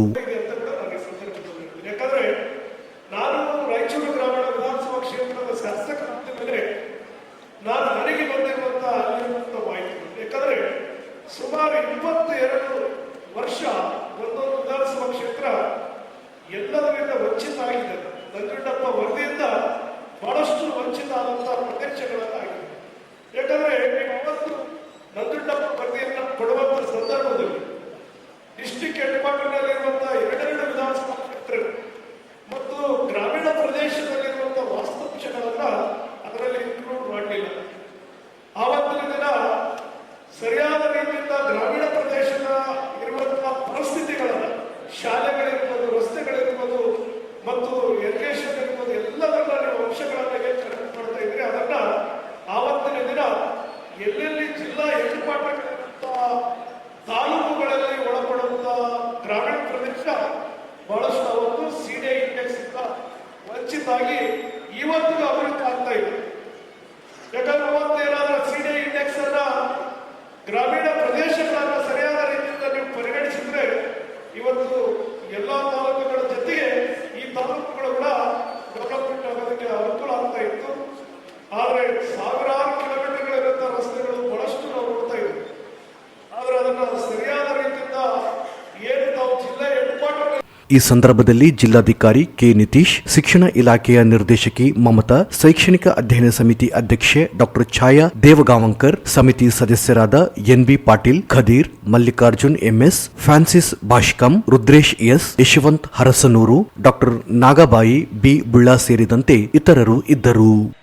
ನಗರದ ಜನತೆ ಮೂಲಭೂತ ಸೌಕರ್ಯ ಹೆಚ್ಚಿಸಲು ತೆರಿಗೆ ಸಂಗ್ರಹ ಸಾಮರ್ಥ್ಯ ಹೆಚ್ಚಿಸುವ ಅನಿವಾರ್ಯತೆ ಇದ್ದು, ತೆರಿಗೆ ಬಾಕಿ ಇರುವ ವಾಣಿಜ್ಯ ಮಳಿಗೆಗಳು ಸೇರಿದಂತೆ ವಾರ ತಂಡ ರಚಿಸಿ ತೆರಿಗೆ ಸಂಗ್ರಹ ಅಭಿಯಾನ ನಡೆಸಲು ಉದ್ದೇಶಿಸಲಾಗಿದ್ದು, ನಗರಸಭೆ ಸದಸ್ಯರು ಸಹಕರಿಸಬೇಕು ಎಂದು ಮಹಾನಗರ ಪಾಲಿಕೆ ಆಯುಕ್ತ ಜೋಬಿನ್ ಮೋಹಪಾತ್ರ ಹೇಳಿದರು. ಅವರಿಂದು ನಗರಸಭೆ ಹಳೆ ಕಚೇರಿಯಲ್ಲಿ ಪಾಲಿಕೆ ಅಧ್ಯಕ್ಷರು ಹಾಗೂ ಉಪಾಧ್ಯಕ್ಷರು ಸೇರಿದಂತೆ ಸದಸ್ಯರೊಂದಿಗೆ ಸಭೆ ನಡೆಸಿದರು. ನಗರಸಭೆಯಿಂದ ಮಹಾನಗರ ಪಾಲಿಕೆಯಾಗಿ ಮೇಲ್ದರ್ಜೆಗೆ ಏರಿದ್ದರಿಂದ ಆಡಳಿತದಲ್ಲಿ ಬದಲಾವಣೆ ತರಬೇಕಿದೆ. ಸಮರ್ಪಕ ಕುಡಿಯುವ ನೀರು, ಸ್ವಚ್ಛತೆ, ಬೀದಿ ದೀಪಗಳ ನಿರ್ವಹಣೆ, ವ್ಯವಸ್ಥೆಗೆ ಆದಾಯದ ಮೂಲ ಹೆಚ್ಚಿಸುವ ಅನಿವಾರ್ಯತೆ ಇದೆ. ಕಳೆದ 3 ತಿಂಗಳಲ್ಲಿ 1 ಕೋಟಿ ರೂಪಾಯಿ ಮಾತ್ರ ತೆರಿಗೆ ಸಂಗ್ರಹವಾಗಿತ್ತು. ಆದರೆ ಕಂದಾಯ ವಿಭಾಗದ ಸಿಬ್ಬಂದಿಗಳನ್ನು ನಿರಂತರವಾಗಿ ತೊಡಗಿಸಿದ್ದರಿಂದ ಕೇವಲ 10 ದಿನಗಳಲ್ಲಿ 1 ಕೋಟಿ 10 ಲಕ್ಷ ರೂಪಾಯಿ ಸಂಗ್ರಹವಾಗಿದೆ. ಅನೇಕ ವಾಣಿಜ್ಯ ವ್ಯಾಪಾರಸ್ಥರಿಂದಲೂ ತೆರಿಗೆ ಬಾಕಿ ಇದೆ. 9 ಜನ ಮಾತ್ರ ಕರ ವಸೂಲಿಗಾರರಿದ್ದು ಅವರು ಶೈಕ್ಷಣಿಕ ಅರ್ಹತೆ ಹೊಂದಿಲ್ಲ. ಕಾರಣ ಮತ್ತಷ್ಟು ತೆರಿಗೆ ಸಂಗ್ರಹಿಸಲು ಕಂದಾಯ ವಸೂಲಿ ತಂಡ ರಚಿಸಿ ವಾರ್ಡ್ ವಾರು ವಸೂಲಿಗೆ ಕ್ರಮ ವಹಿಸಬೇಕಿದೆ ಎಂದರು. ಅದೇ ರೀತಿ ಕಸ ಸಂಗ್ರಹದಲ್ಲಿ ಅನೇಕ ಸಮಸ್ಯೆಗಳಿವೆ. ಮುಂದಿನ 2 ತಿಂಗಳಲ್ಲಿ ಕಸ ಸಂಗ್ರಹಿಸುವ ವ್ಯವಸ್ಥೆಯನ್ನು ಸುಧಾರಿಸಲಾಗುತ್ತದೆ. ವಾರ್ಡ್ ವಾರು ಪಾಲಿಕೆ ಸದಸ್ಯರ ನೇತೃತ್ವದಲ್ಲಿ ಕಾರ್ಯಾಚರಣೆ ನಡೆಸಲಾಗುತ್ತದೆ ಎಂದರು. ದಕ್ಷತೆಯಿಂದ ಕೆಲಸ ಮಾಡುವ ಪೌರ ಕಾರ್ಮಿಕರು ವಿವಿಧ ವಿಭಾಗದ ಸಿಬ್ಬಂದಿಗಳನ್ನು ಪ್ರೋತ್ಸಾಹಿಸುವ ಚಿಂತನೆ ಮಾಡುತ್ತಿರುವುದಾಗಿ ಹೇಳಿದರು. ನಗರಸಭೆ ಹಿರಿಯ ಸದಸ್ಯ ಜಯಣ್ಣ ಮಾತನಾಡಿ, ನಗರದಲ್ಲಿ ಸ್ಟೇಷನ್ ರಸ್ತೆಯಲ್ಲಿರುವ ಮಾತ್ರ ಬೀದಿ ವ್ಯಾಪಾರಿಗಳನ್ನು ತೆರವುಗೊಳಿಸಲಾಯಿತು. ನಗರದ ಇತರೆ ಕಡೆಗಳಲ್ಲಿ ಪಾದಾಚಾರಿ ರಸ್ತೆಯಲ್ಲಿಯೇ ವ್ಯಾಪಾರಕ್ಕೆ ಅವಕಾಶ ನೀಡಲಾಗುತ್ತಿದೆ. ನಗರದ ಕೇಂದ್ರ ಬಸ್ ನಿಲ್ದಾಣದ ಇಕ್ಕೆಲ್ಲಗಳಲ್ಲಿ ಪಾದಾಚಾರಿ ರಸ್ತೆಯೇ ಇಲ್ಲ. ಮಕ್ಕಳು, ವೃದ್ಧರು, ಮಹಿಳೆಯರು ರಸ್ತೆಯಲ್ಲಿಯೇ ನಿಲ್ಲುವಂತಾಗಿದೆ. ವಾಹನ ದಟ್ಟಣೆಯಾಗುತ್ತಿದೆ. ಕೆಲವೆಡೆ ಮಾತ್ರ ತೆರವುಗೊಳಿಸಿದರೆ ಜನರಲ್ಲಿ ತಪ್ಪು ಅಭಿಪ್ರಾಯ ಮೂಡುತ್ತದೆ ಎಂದರು. ಬೀದಿ ವ್ಯಾಪಾರಿಗಳಿಗೆ ಜೆಸ್ಕಾಂ ವಿದ್ಯುತ್ ಸಂಪರ್ಕ ನೀಡಿದೆ ಎಂದರು. ಕುಡಿಯುವ ನೀರಿನ ಪೂರೈಕೆಯಲ್ಲಿ ಆಗುತ್ತಿರುವ ವ್ಯತ್ಯಾಸಗಳನ್ನು ಸರಿಪಡಿಸಬೇಕು ಎಂದು ಹೇಳಿದರು. ಸದಸ್ಯ ಎನ್ ಶ್ರೀನಿವಾಸ್ ರೆಡ್ಡಿ ಮಾತನಾಡಿ, ಸೂಪರ್ವೈಸರ್ ಕನಿಷ್ಠ ಅರ್ಹತೆಯ ಮೇಲೆ ನಿಯುಕ್ತಿಗೊಳಿಸಿ ಯಾರು ಹೇಳಿದರೆಂದು ನೇಮಕ ಮಾಡಿದರೆ ಸಮಸ್ಯೆಯಾಗುತ್ತದೆ. ಜೆಸ್ಕಾಂ ಅಧಿಕಾರಿಗಳು ಎಲ್ಲೆಂದರಲ್ಲಿ ವಿದ್ಯುತ್ ಸಂಪರ್ಕ ನೀಡುತ್ತಿದ್ದಾರೆ. ಪಾದಾಚಾರಿ ರಸ್ತೆಯಲ್ಲಿ ಅಂಗಡಿಗಳು ಸೇರಿದಂತೆ ಅನಧಿಕೃತ ವ್ಯಾಪಾರ ವಹಿವಾಟಿಗೂ ಸಂಪರ್ಕ ನೀಡುತ್ತಿದ್ದಾರೆ. ಈ ಕುರಿತು ಜೆಸ್ಕಾಂ ಅಧಿಕಾರಿಗಳ ಸಭೆ ನಡೆಸುವುದಾಗಿ ಆಯುಕ್ತರು ಭರವಸೆ ನೀಡಿದರು. ಸದಸ್ಯ ಶಶಿರಾಜ್ ಮಾತನಾಡಿ, ನಗರದ ಜನತೆಗೆ ಸೌಲಭ್ಯ ಒದಗಿಸಲು ಇರುವ ಸಮಸ್ಯೆಗಳನ್ನು ನಿವಾರಿಸಬೇಕಾಗಿದೆ. ಕರ ವಸೂಲಿ ಮಾಡುವಾಗ ಸೌಲಭ್ಯಗಳು ಒದಗಿಸಬೇಕಿದೆ. ವಾರ್ಡ್ ವಾರು ಸ್ವಚ್ಛತೆ ಸಮರ್ಪಕ ನಿರ್ವಹಣೆಯಾಗುತ್ತಿಲ್ಲ. ಕುಡಿಯುವ ನೀರು ಪೂರೈಕೆಯಾಗುತ್ತಿಲ್ಲ. ಕಸ ವಿಲೇವಾರಿ, ಚರಂಡಿಗಳ ಸ್ವಚ್ಛತೆಗೆ ನಿತ್ಯವೂ ನಡೆಯುವಂತೆ ವ್ಯವಸ್ಥೆಯಾಗಬೇಕು ಎಂದರು. ರವೀಂದ್ರ ಜಾಲ್ದಾರ್ ಮಾತನಾಡಿ, ನಗರದಲ್ಲಿ ಕುಡಿಯುವ ನೀರಿನ ವ್ಯವಸ್ಥೆ ಗಂಭೀರವಾಗಿದ್ದು ಪಾಲಿಕೆಯಿಂದಲೇ 10 ಟ್ಯಾಂಕರ್ ಖರೀದಿಸಿ ತುರ್ತು ಸಂದರ್ಭದಲ್ಲಿ ಪೂರೈಸುವ ವ್ಯವಸ್ಥೆ ಮಾಡಬೇಕಿದೆ. ನಿತ್ಯವೂ ಅನೇಕ ಕಡೆಗಳಲ್ಲಿ ನೀರು ಬಾರದೆ ಜನರು ತೊಂದರೆ ಅನುಭವಿಸುತ್ತಿದ್ದಾರೆ ಎಂದರು. ಜಯಣ್ಣ ಮಾತನಾಡಿ, ಟ್ಯಾಂಕರ್ ನೀರು ಪೂರೈಕೆಯಾದರೆ ಜನರಲ್ಲಿ ಭಯ ಸೃಷ್ಟಿಯಾಗುತ್ತದೆ. ನೀರಿನ ನಿರ್ವಹಣಾ ವ್ಯವಸ್ಥೆ ಸುಧಾರಿಸಬೇಕು. ತುರ್ತು ಸಂದರ್ಭದಲ್ಲಿ ಟ್ಯಾಂಕರ್ ಬಳಸಬೇಕು ಎಂದರು. ಹರೀಶ್ ನಾಡಗೌಡ ಮಾತನಾಡಿ, ನಗರಸಭೆ ಇದ್ದಾಗಿನಿಂದ ರಸ್ತೆ, ಚರಂಡಿ, ಕುಡಿಯುವ ನೀರಿನ ವ್ಯವಸ್ಥೆ ಸುಧಾರಣೆ ಕಾಣುತ್ತಿಲ್ಲ. ನಗರಸಭೆ ಅಧಿಕಾರಿಗಳ ಅವ್ಯವಸ್ಥೆಗೆ ಕಾರಣವಾಗಿದ್ದಾರೆ. ಹೊಸದಾಗಿ ಆಯುಕ್ತರು ಬಂದಿದ್ದು ಅನೇಕ ಕ್ರಮಗಳನ್ನು ಪ್ರಾರಂಭಿಸಿದ್ದಾರೆ. ವ್ಯವಸ್ಥಿತ ಯೋಜನೆ ಮೂಲಕ ಪರಿಹಾರ ಕಂಡುಕೊಳ್ಳಬೇಕಿದೆ ಎಂದರು. ನರ್ಸಾರೆಡ್ಡಿ, ದರೂರ್ ಬಸವರಾಜ್ ಸೇರಿದಂತೆ ಅನೇಕರು ಅಭಿಪ್ರಾಯಗಳನ್ನು ವ್ಯಕ್ತಪಡಿಸಿದರು. ಖಾಸಗಿ ಸಂಸ್ಥೆಗಳಿಂದ ಜಿಯೋಗ್ರಾಫಿಕ್ ಇನ್ಫಾರ್ಮೇಶನ್ ಸಿಸ್ಟಮ್ ಅಳವಡಿಸುವುದು, ಜಿಲ್ಲಾಧಿಕಾರಿಗಳ ಹಳೆ ಕಚೇರಿಯಲ್ಲಿ ಮಹಾಪೌರರು, ಉಪ ಮಹಾಪೌರರು ಕೊಠಡಿ ನವೀಕರಣ, ಶೌಚಾಲಯ ಬಳಕೆ ಕುರಿತು ವೈಜ್ಞಾನಿಕ ಸಮೀಕ್ಷೆ ನಡೆಸುವುದು, ಅನಧಿಕೃತ ನಳಗಳನ್ನು ಅಧಿಕೃತಗೊಳಿಸುವುದು, ರಸ್ತೆ ಕಡಿತ ಶುಲ್ಕ ಪರಿಷ್ಕರಣೆ ಹಾಗೂ ನಳಗಳಿಗೆ ಮೀಟರ್ ಅಳವಡಿಸುವ ಕುರಿತಂತೆ ಚರ್ಚಿಸಲಾಯಿತು. ಎಲೆಕ್ಟ್ರಿಸಿಟಿ ಬಿಲ್ ನ ತುಂಬಬೇಕಿದ್ರೆ ಅಲ್ಲಿ ಫಸ್ಟ್ ಹೋಗಿ ಪ್ರಾಪರ್ಟಿ ಟ್ಯಾಕ್ಸ್ ನಂಬರ್ ಕೊಡ್ಬೇಕಾಗುತ್ತೆ ಅಂತ ಮ್ಯಾಂಡೇಟರಿ ಮಾಡಿದ್ದಾರೆ. ನಾವೇ ಕೂಡ ಅದನ್ನ ಒಂದು ಸ್ವಲ್ಪ ಜೆಸ್ಕಾಂ ಒಟ್ಟಿಗೆ ನಾವೇ ಸಮನ್ವಯ ಸಾಧಿಸಿಕೊಂಡು ಮಾಡಿದ್ರೆ ನಾವು ಯಾರ್ಯಾರು ಪ್ರಾಪರ್ಟಿ ಟ್ಯಾಕ್ಸ್ ಕೊಡ್ತಾ ಇಲ್ಲ ಅಥವಾ ಅದರ ರಿಜಿಸ್ಟ್ರೇಷನ್ ಆಗಿಲ್ಲ ಅಂತ ನಮ್ಗೆ ಬಂದ್ಬಿಡುತ್ತೆ. ಇಲ್ಲಿ ಒಂದು ವಾರ್ಡ್ ನೀರೇ ಬರ್ತಿಲ್ಲ ಸರ್, ಅಲ್ಲಿ ಅದು ಆಬ್ವಿಯಸ್ಲಿ ಅದು ನಾವೇ ಇಮಿಡಿಯೇಟ್ ಆಗಿ ಟ್ಯಾಕ್ಸ್ ಹಾಕ್ಲಿಕ್ಕೆ ಹೋಗುದಿಲ್ಲ. ಅದಕ್ಕೆ ಗೊತ್ತಿದೆ, ಒಂದು 3-4 ವಾರ್ಡ್ಗಳಲ್ಲಿ ಸ್ವಲ್ಪ ಕಷ್ಟ ಇದೆ, ಅಲ್ಲಿ ಕೊಡ್ತಾ ಇಲ್ಲ. ಸೊ ನಾವೇ ಆಬ್ವಿಯಸ್ಲಿ ಅಲ್ಲಿ ಸ್ಟಾರ್ಟ್ ಮಾಡ್ಲಿಕ್ಕೆ ಹೋಗುದಿಲ್ಲ. ಬಟ್ ಅಟ್ಲೀಸ್ಟ್ ನಾನು ಹೇಳುದು ಅದೇ ಸ್ಟಾರ್ಟಿಂಗ್ ಅಲ್ಲಿ ಹೇಳಿದೆ, ಕಮರ್ಷಿಯಲ್ ಪ್ರಾಪರ್ಟೀಸ್ ಯಾರು ಈ ಮಹಾನಗರದಲ್ಲಿ ಈಗ ಬಿಸ್ನೆಸ್ ಮಾಡ್ತಿದ್ದಾರೆ, ಇಲ್ಲಿಂದಾನೇ ಆದಾಯ ಕಲೆಕ್ಟ್ ಮಾಡ್ತಾ ಇದ್ದಾರೆ, ಅವರು ಕನಿಷ್ಠ ಒಂದು ಕೊಡ್ಬೇಕಲ್ಲ. ಬಿಲ್ ಕಲೆಕ್ಟ್ ಹಂಗೆ ಅವ್ರಿಗೂ ಇದ್ದವ್ರಿಗೆಲ್ಲ ಇಮಿಡಿಯೇಟ್ ಕರೆಂಟ್ ಕೊಡ್ತಾರೆ ಸರ್. ಫುಟ್ಪಾತ್ನಾಗ ಒಂದು ಡಬ್ಬಿ ತಗೊಂಡ್ ಬಂದು ಇಟ್ಟ ತಕ್ಷಣ ಅವ್ನಿಗೆ ಕರೆಂಟ್ ಕೊಡ್ತಾರೆ. ನಾವು ಮನೆಯವ್ರ ಡಾಕ್ಯುಮೆಂಟ್ಸ್ ಎಲ್ಲ ತಗೊಂಡವ್ರನ್ನ ಮಾಹಿತಿ ಜಾಗದ ಮೇಲೆ ಕಬ್ಜಾ ಮಾಡಿ ಇವತ್ತು ಅವರು ವ್ಯವಹಾರ ನಡೆಸ್ತಾ ಇದ್ದಾರೆ. ಅದಕ್ಕೆ ವಿದ್ಯುತ್ ಕೊಟ್ಟಿದ್ದಾರೆ, ಅನ್ಅಥರೈಸ್ಡ್ ಆಗಿ ನಡೆಸ್ತಾರೆ. ಅಂಥವನ್ನೆಲ್ಲ ಪರಿಶೀಲಿಸಿ ಕಡಿತಗೊಳಿಸ್ಬೇಕಂತ ಹೇಳ್ತಾರೆ. ಅದು ಕಡಿತಗೊಳಿಸದ ಹೊರತು ನಾವು ಈ ಅನ್ಅಥರೈಸ್ಡ್ ಆಪರೇಷನ್ ತೆಗೆಯಕ್ಕೆ ಸಾಧ್ಯ ಆಗೋದಿಲ್ಲ. ಕಾರ್ಪೊರೇಷನ್ ಕಾನ್ಸೆಪ್ಟ್ ಕೊಡ್ಲಿಕ್ಕೂ ಸಾಧ್ಯ ಆಗೋದಿಲ್ಲ. ಅದಕ್ಕೆ ಸೀರಿಯಸ್ ಆಗಿ ಲೆಟರ್ ಹೋಗ್ಬೇಕು ಸರ್ ಕಾರ್ಪೊರೇಷನ್. ಆಮೇಲೆ ಕೆಲವು ಕಡೆ ಫುಟ್ಪಾತ್ಗಳಂತೂ ಹೋಟೆಲ್ಗಳು ಮಾಡ್ಕೊಂಡಾರೆ. ಹೋಟೆಲ್ಗಳು ಮಾಡ್ತಾರೆ. ಈಗ ನೀವು ಇಲ್ಲಿ ಬಸ್ ಸೈಡ್ ಹತ್ರ ಹೋಗಿ sir 50% of the depot side footpath encroach ಮಾಡಿ ಅಲ್ಲಿ ಹೋಟೆಲ್ ಮಾಡಿ ಈಗ ಫ್ರಿಡ್ಜ್ ಇಟ್ಬಿಟ್ಟಾರೆ. ಅಲ್ಲಿ ಶಾಲಾ ಮಕ್ಕಳಿಗೆ ಅದೊಂದು ಬಸ್ ಸ್ಟಾಪ್ ಇದೆ ಸರ್. ಅಲ್ಲಿ ಆ ಮಕ್ಕಳು ಆ ಬಸ್ ಹತ್ತಲಿಕ್ಕೆ ಕೂಡ ಇಲ್ಲ, ರೋಡಿಂದಾನೆ ನಿಂತಿರ್ಬೇಕಾಗುತ್ತೆ. ಅದಕ್ಕಾಗಿ ಸೀರಿಯಸ್ಲಿ ಫುಟ್ಪಾತ್ಗಳನ್ನ ಕ್ಲಿಯರ್ ಆಗಬೇಕು. ಅನ್ಅಥರೈಸ್ಡ್ ಡಬ್ಬೆಗಳಿಗೆ ಏನು ಜಸ್ಕಾಂ ಅವರು ಜಾಯಿಂಟ್ ಕೊಟ್ಟಿದ್ದಾರೆ ಅದು ಪರಿಶೀಲಿಸಿ ಕಡಿತಗೊಳಿಸಿ. ಸ್ಟೇಷನ್ ರೋಡ್ಗೆ ಅದೇ ರೀತಿ ಒಂದ್ಸಲ ಸರ್ ನೋಡು, ಹೊಸ ಹೊಸ ಔಷಧ ಕಂಟಿನ್ಯೂವಾಗ ಒಂದು ಪ್ರಾಣಿ ಮೇಲೆ ಹಾಕ್ಬಿಡ್ತಾರೆ ಸರ್. ಸ್ಟೇಷನ್ ರೋಡ್ಗೆ ಹಾಕ್ಬಿಟ್ಟು ಇದೆ. ಸ್ಟೇಷನ್ ರೋಡ್ ಮಾತ್ರ ಫುಟ್ಪಾತ್ ಕ್ಲಿಯರ್ ಆಯ್ತು. ಬೇರೆ ಕಡೆ ಎಲ್ಲ ಹಂಗೆ ಇದೆ ಸರ್. ಆ ಸ್ಟೇಷನ್ ರೋಡ್ ಅವ್ರು ಏನ್ ಹೇಳ್ತಾರೆ ನಮ್ಗೆ, ನೀವ್ಯಾ ಕೌನ್ಸಿಲ್ ಅಂದ್ರೆ ಆ ಕಡೆ ಬೇರೆ ಕಡೆ ಕೌನ್ಸಿಲ್ ಎಷ್ಟು ಸ್ಟಾಕ್ ಇದ್ದವ್ರು ನೋಡು, ನಮ್ಮನ್ನ ತೆಗೆಸ್ಬಿಟ್ರಿ ಬೀದಿ ಪಾಲು ಮಾಡಿದ್ರಿ. ಅಲ್ಲಿ ನೋಡಿದ್ರೆ ಯಥೇಚ್ಛವಾಗಿ ವ್ಯಾಪಾರ ಮಾಡೋರು ಬದುಕಿದಾರ. ಅವರು ಬೀದಿ ವ್ಯಾಪಾರಿಗಳೇ, ನಾವು ಬೀದಿ ವ್ಯಾಪಾರಿಗಳೇ. ನಮ್ಮನ್ನ ನೀವು ರೋಡಿಗೆ ಮಾಡಿಬಿಟ್ರಿ, ಜೀವನ ಕಷ್ಟ ಆಗುತ್ತೆ. ನಾವಂತೂ ಬೀದಿಗೆ ಬಿದ್ದಿವಿ. ಇಡೀ 80% ಆಫ್ ಸಿಟಿ ಅದೇ ರೀತಿ ಆದ ಬೀದಿ ವ್ಯಾಪಾರಗಳು ಯಾವ ಈ ರೀತಿ ಇರೋದ್ರಿಂದ ನಮ್ಮ ಯೂನಿಫಾರ್ಮಿಟಿ ಇರ್ಬೇಕು, ನಮ್ಮ ಕ್ರಮದಲ್ಲಿ ನ್ಯಾಯ ಇರ್ಬೇಕು, ನೈಜತೆ ಇರ್ಬೇಕು, ನ್ಯಾಚುರಲ್ ಜಸ್ಟಿಸ್ ಇರ್ಬೇಕು. ಅಡ್ವೊಕೇಟ್ ಅವರು ಇದೇ ಪಾಯಿಂಟ್ ನ್ಯಾಚುರಲ್ ಜಸ್ಟಿಸ್ ಇಲ್ಲ ಅಂದ್ರೆ ಸ್ಟ್ಯಾಂಡಿಂಗ್ ಕೌನ್ಸಿಲ್ ಅವರೇ, ನ್ಯಾಚುರಲ್ ಜಸ್ಟಿಸ್ ಇಲ್ಲ ಅಂದ್ರೆ ಎಲೆಕ್ಟೆಡ್ ಬಾಡಿಗೆ ಗೌರವ ಇಲ್ಲ. ಯಾರಿಗೂ ಗೌರವ ಇಲ್ಲ, ಅಧಿಕಾರಿಗಳಿಗೂ ಗೌರವ ಇಲ್ಲ, ಯಾರಿಗೂ. ಯಾಕಂದ್ರೆ ಟ್ರ್ಯಾಕ್ಟರ್ ಇಂಜಿನ್ಗಳು ಬಂದಿದೆ, ಒಂದು 10 ಟ್ಯಾಂಕರ್ಗಳ ವ್ಯವಸ್ಥೆ ಖರೀದಿ ಮಾಡಿರಿ ದಯಮಾಡಿ. ಒಂದು ಭಾಳ ತೊಂದರೆ ಆದ್ರೆ ನೀರು ಒಂದು ಇಮಿಡಿಯೇಟ್ ಟ್ಯಾಂಕರ್ ನೀರು ಕಳ್ಸಕ ಸಾಧ್ಯ. ನಾವು ಸ್ವಂತ ಟ್ಯಾಂಕರ್ ನೀರು ಕೊಡ್ತಾ ಇದ್ದೀವಿ ನಾವು, ಅದು ವಾಸ್ತವಿಕ ಇದೀವಿ. ನಾವು ನನ್ನ ಒಳಗೆ ದಿನ ಪ್ರತಿ ತಿಂಗಳ ನಾವು ಕನಿಷ್ಠ 8 ಸಲ ಟ್ಯಾಂಕರ್ ಮುಖಾಂತರ ನಾವು ಕೊಡ್ತಾ ಇದ್ದೀವಿ ಮೂಲಕ ನಾವು. ಅದಕ್ಕೆ ಟ್ಯಾಂಕರ್ ಖರೀದಿ ಮಾಡೋಕೆ ತೊಂದರೆ ಇಲ್ಲ, ಮಿಸ್ಮ್ಯಾರೇಜ್ ಈಗ ನಾವು ಒಂದು ವೇಳೆ ಟ್ಯಾಕ್ಸರ್ಗಳು ಮಾಡಿದ್ರೆ ಒಂದು ರೀತಿ ಜನತೆ ಒಂದು ಭಯದ ವಾತಾವರಣ ಶುರುವಾಗ್ತದೆ. ಯಾಕಂದ್ರೆ ಈ ಕಾರ್ಪೊರೇಷನ್ ಮತ್ತೆ ಕುಡಿಯೋ ನೀರು ಕೊಡಲಿಕ್ಕೆ ಫೇಲ್ ಆಯ್ತು ಅಂತ. ಇಲ್ಲ ಸರ್,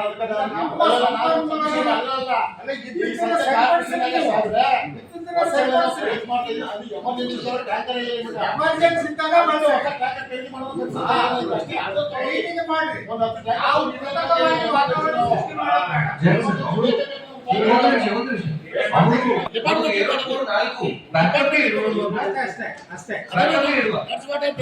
ತುರ್ತು ಪರಿಸ್ಥಿತಿ ಇದ್ದಾಗ ಇಲ್ಲ ಅಂತ ಸರ್. ಸಾಗಬೇಕಂತಂದ್ರೆ ನಮ್ಮ ನಗರಸಭೆ ಹೋಗಿ ಮಹಾನಗರ ಪಾಲಿಕೆ ಆದರೆ ಒಬ್ಬ IAS ಆಫೀಸರ್ ಬಂದ್ರೆ ಬಹಳಷ್ಟು ಅಭಿವೃದ್ಧಿ ಆಗಬಹುದು ಅಂತೇಳಿ ಬಹಳಷ್ಟು ಕನಸು ಕಂಡಿರ್ತಕ್ಕಂಥವ್ರು ನಾವು. ಅಂತ ಒಂದು ಸ್ಥಾನಕ್ಕೆ ನೀವು ಬಂದಿದ್ದು ತುಂಬಾ ಸಂತೋಷ. ಬಹಳಷ್ಟು ನೀವು ಕಷ್ಟಪಟ್ಟು ಕೆಲಸ ಮಾಡ್ತಾ ಇರೋದು ನಾವು ನೋಡ್ತಾ ಇದ್ದೇವೆ. ಆದರೆ ಇವಾಗ ನಮ್ಮ ನಗರಸಭೆ ಸದಸ್ಯರೆಲ್ಲ ಮಾತಾಡ್ತಕ್ಕಂಥ ವಿಷಯಗಳು ಪ್ರತಿ ಸಭೆಯಲ್ಲೂ ಇದೇ ಆಗಿದೆ. ಆದರೆ ದಯಮಾಡಿ ತಮ್ಮಲ್ಲಿ ಮನವಿ ಏನಪ್ಪ ಅಂತಂದ್ರೆ, ಇಷ್ಟು ನಮ್ಮ ರಾಯಚೂರು ಹಿಂದೆ ಬರಲಿಕ್ಕೆ ಕಾರಣ ಏನು? ಅಧಿಕಾರಿಗಳು ಯಾತಕ್ಕಾಗಿ ಕೆಲಸ ಮಾಡಲಿಲ್ಲ? ಇವತ್ತು ಫುಟ್ಪಾತ್ಗಳಲ್ಲಿ ಡಬ್ಬಗಳಾಗಿರ್ಬೋದು, ರಸ್ತೆಗಳು ಕೆಟ್ಟೋಗ್ಲಿಕ್ಕೆ ಕಾರಣ ಯಾರು? ಇಂಥದ್ರ ಬಗ್ಗೆ ನಾವು ಯೋಚನೆ ಮಾಡಿ ಅವರ ಮೇಲೆ ಕಠಿಣ ಕ್ರಮ ಕೈಗೊಂಡಾಗ ಮಾತ್ರ ಮುಂದಿನ ನಾವು ಕೆಲಸ ಮಾಡಲಿಕ್ಕೆ ಒಳ್ಳೆ ರೀತಿಯಿಂದ ಸಾಧ್ಯ ಆಗ್ತದೆ ಅಂತ ತಮ್ಮಲ್ಲಿ ಮನವಿ ಮಾಡ್ತಾ, ಇವತ್ತು ಮಹಾನಗರ ಮಹಾನಗರ ಪಾಲಿಕೆಗೆ ಸಂಬಂಧಪಟ್ಟಿರ್ತಕ್ಕಂಥ ಸ್ಯಾನಿಟೇಷನ್ ಬಗ್ಗೆ ನೀವು ಮೀಟಿಂಗ್ ಕರೆದಿದ್ದು ತುಂಬಾ ಸಂತೋಷ. ಆದರೆ ಏನಪ್ಪಾ ಅಂತಂದ್ರೆ ನಮ್ಮ ರಾಯಚೂರು ಜನರು ಎಷ್ಟು ದುರದೃಷ್ಟವಾಗಿ ಹೇಳ್ತಾರೆ. ಐಎಸ್ ಸಾಹೇಬ್ರು ದಯಮಾಡಿ ಒಂದು ನಿಮಿಷ ಮಾತಾಡ್ತೀನಿ. ಎರಡು ನದಿಗಳಿದ್ರು ಕೂಡ ಕುಡಿಯೋಕೆ ನೀರಿನ ಪರಿಸ್ಥಿತಿ ನಮ್ಮ ರಾಯಚೂರು. ಇದರಲ್ಲಿ ಯಾರ ತಪ್ಪ ಇವತ್ತು ಉಳಿಲಿಕ್ಕೆ ಇವತ್ತು ಸಾಧ್ಯ ಆಗ್ತಾ ಇಲ್ಲ. ಯಾರಿಗೆ ನಾವು ರೆಫರೆನ್ಸ್ ಕೊಡ್ತೀವಿ ಅಥವಾ ಯಾರಿಗೆ ನೇಮಕ ಮಾಡ್ತೀವಿ ಅವತ್ತು ಅವರು ಅಟ್ಲೀಸ್ಟ್ ಒಂದು 30 ವರ್ಷಕ್ಕಿಂತ ಕಡಿಮೆ ಒಂದು ಬಿಲ್ಡಿಂಗ್ ಬರಲ್ಲ, ಅವರಿಗೆ ಉಪಯೋಗಿಸಲಿಕ್ಕೆ ಬರಲ್ಲ. So ಅದು ಒಂದು ರಿಕ್ವೆಸ್ಟ್. ಎಕ್ಸಾಂಪಲ್ ಅವ್ರು ರೆಕಮೆಂಡ್ ಮಾಡಿ ಅವರಿಗೆ ಮಾಡಿ ತಂದು ಹಾಕಿವಿ. ಅವರು ದಿವಸ ಬಂದು 9 ಗಂಟೆಗೆ ಬರ್ತಾರೆ.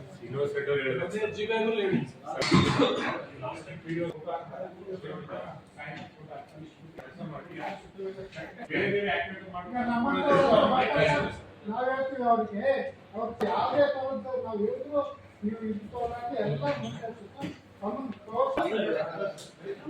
ಈಗ ನಾನು ನಿನ್ನೆ ಒಂದು ಅನಧಿಕೃತವಾಗಿ ಅವರು ಏನ್ ಮಾಡಿದ್ದಾರೆ, ಎಲೆಕ್ಟ್ರಿಸಿಟಿ ಕನೆಕ್ಷನ್ ತಗೊಂಡಿದ್ದಾರೆ. ಸೊ ನಾನು ಒಂದು ಜೆಸ್ಕಾಂ ಒಟ್ಟಿಗೆ ಒಂದು ಮೀಟಿಂಗ್ ಮಾಡ್ತೀನಿ. ಪಾಲಿಕೆ ಮಹಾಪೌರರಾದ ನರಸಮ್ಮ ನರಸಿಂಹಲು ಮಾಡಗಿರಿ, ಸಾಜಿದ್ ಸಮೀರ್ ಸೇರಿದಂತೆ ನಗರಸಭೆ ಸದಸ್ಯರು, ಅಧಿಕಾರಿಗಳು ಇದ್ದರು. ಜಿಲ್ಲಾಡಳಿತ, ಜಿಲ್ಲಾ ಪಂಚಾಯತ್, ಮಹಾನಗರ ಪಾಲಿಕೆ, ಕನ್ನಡ ಮತ್ತು ಸಂಸ್ಕೃತಿ ಇಲಾಖೆ ಸಂಯುಕ್ತಾಶ್ರಯದಲ್ಲಿ ಸಂತ ಸೇವಾಲಾಲ್ ಜಯಂತಿ ಅಂಗವಾಗಿ ನಗರದಲ್ಲಿ ಅದ್ದೂರಿ ಮೆರವಣಿಗೆ ನಡೆಯಿತು. ನಗರದ ಬಸವೇಶ್ವರ ವೃತ್ತದಲ್ಲಿ ಸಂತ ಸೇವಾಲಾಲ್ ಭಾವಚಿತ್ರಕ್ಕೆ ರಾಯಚೂರು ಗ್ರಾಮೀಣ ಶಾಸಕ ಬಸನಗೌಡ ದದ್ದಲ್ ಅವರು ಪೂಜೆ ಸಲ್ಲಿಸಿ ಮಾಲಾರ್ಪಣೆ ಮಾಡಿದ ನಂತರ ಮೆರವಣಿಗೆಗೆ ಚಾಲನೆ ನೀಡಿದರು. ಮೆರವಣಿಗೆಯು ಬಸವೇಶ್ವರ ವೃತ್ತದಿಂದ ಆರಂಭವಾಗಿ ಜೆಸ್ಕಾಂ, ಎಲ್ಐಸಿ ಕಚೇರಿ ಮುಂಭಾಗದಿಂದ ಅಂಬೇಡ್ಕರ್ ವೃತ್ತದ ಮೂಲಕ ಸಾರ್ವಜನಿಕ ಉದ್ಯಾನವನದಿಂದ ಪಂಡಿತ್ ಸಿದ್ದರಾಮ ಜಂಬಲದಿನ್ನಿ ರಂಗಮಂದಿರವರೆಗೆ ನಡೆಯಿತು. ಮೆರವಣಿಗೆಯಲ್ಲಿ ಸಮಾಜದ ಮಹಿಳೆಯರು ಕಳಸ, ಕುಂಭ ಹೊತ್ತು ಸಾಗಿದರು. ವಿವಿಧ ಕಲಾ ತಂಡಗಳು ಭಾಗವಹಿಸಿದ್ದವು.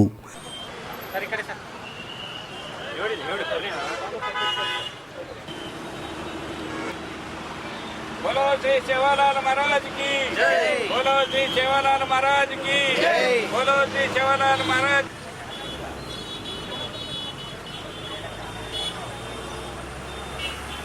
Right, thank you.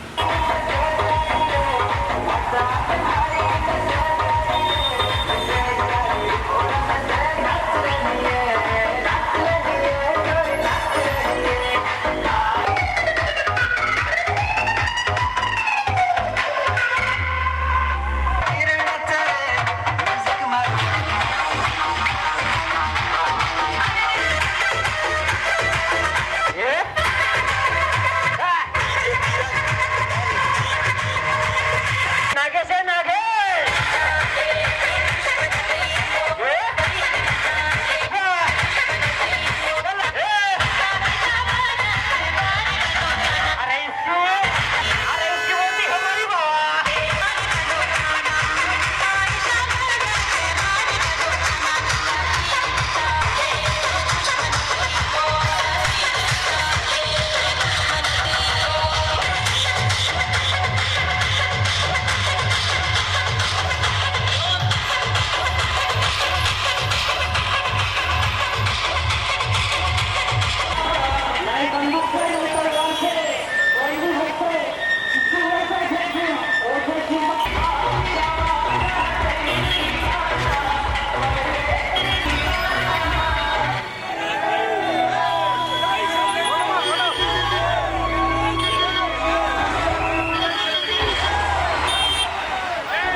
ಈ ಸಂದರ್ಭದಲ್ಲಿ ಅಪರ ಜಿಲ್ಲಾಧಿಕಾರಿ ಶಿವಾನಂದ್ ಭಜಂತ್ರಿ, ಸಹಾಯಕ ಆಯುಕ್ತ ಗಜಾನನ್ ಬಾಲೆ, ತಾಲೂಕಾ ಪಂಚಾಯಿತಿ ಇಒ ಚಂದ್ರಶೇಖರ್ ಪವಾರ್, ತಹಸೀಲ್ದಾರ್ ಸುರೇಶ್ ವರ್ಮಾ, ಮಹಾನಗರ ಪಾಲಿಕೆ ಉಪ ಆಯುಕ್ತ ಗುರುಸಿದ್ದಯ್ಯ ಹಿರೇಮಠ, ಕನ್ನಡ ಮತ್ತು ಸಂಸ್ಕೃತಿ ಇಲಾಖೆಯ ಅಧಿಕಾರಿಗಳು, ಕಾಂಗ್ರೆಸ್ ಮುಖಂಡ ಕೆ ಅಸ್ಲಂ ಪಾಷಾ, ಶಶಿಕಲಾ ಭೀಮರಾಯ ಸೇರಿದಂತೆ ಸಮಾಜದ ಮುಖಂಡರು, ಮಹಿಳೆಯರು, ಯುವಕರು ಭಾಗವಹಿಸಿದ್ದರು.